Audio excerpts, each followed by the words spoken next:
Hi, I'm an old guy and I do maths, and today we're going to find the value in degrees of this expression here, negative 2 pi on 3. We're probably going to go a little bit further, to be honest. We might actually work out the exact value, say, of a sine or a cosine or a tangent in this. Anyway, let's get started. So we want to locate this thing on the unit circle, and so it's time for a badly drawn unit circle. There we are. Now, this is 0, this is pi, just here, down here is 2 pi, so one circuit of this is 2 pi.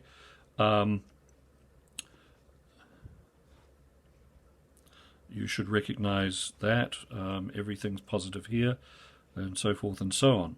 Now, if we were looking for 2 pi on 3, pi on 3 is 60 degrees. 2 of those would be 120 degrees, and we would be located somewhere over here. And this value here would be 2 pi on 3, or 60 degrees. Now, we're not looking for that, however. What we're looking for is negative 2 pi on 3. And there are two ways of locating this, and therefore establishing its value in degrees. And some of this depends upon how old the person who's telling you about it is.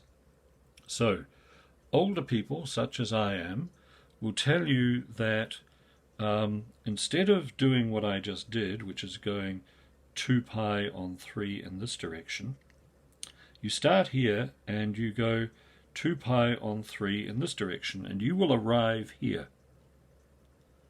And that is negative 2 pi on 3. So you simply, instead of moving anti-clockwise when you're faced with this, you move clockwise. So that's the old person's version. And if this is 2 pi on 3, this is 120 degrees from here, and so this gap in here is pi on 3, or 60 degrees.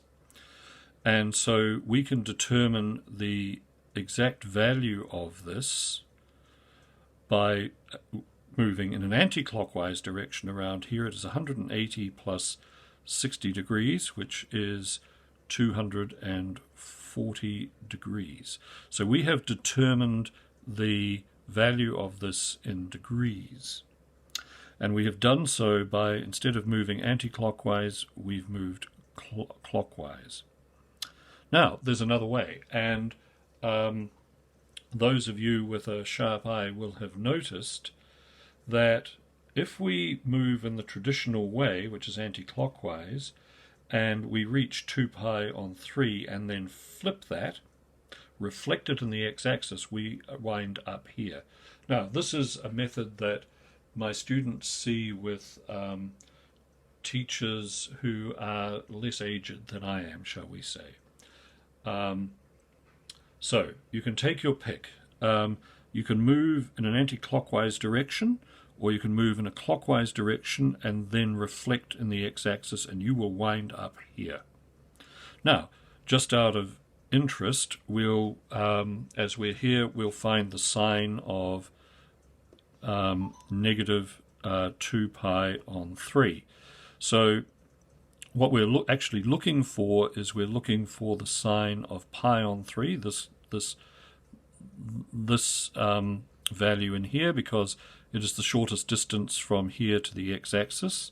So the sine of negative 2 pi on 3 is equal to the sine of pi on 3. That's our basic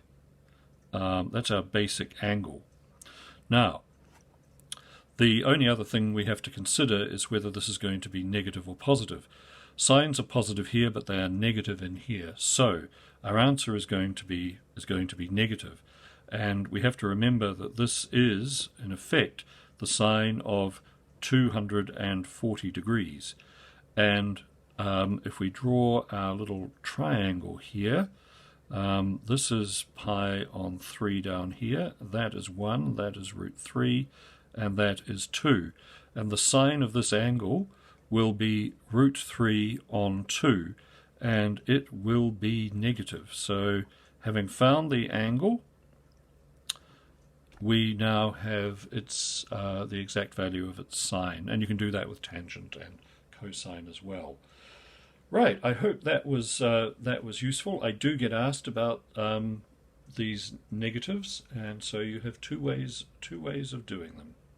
Thank you very much for watching. Don't forget to subscribe. See you next time. Bye.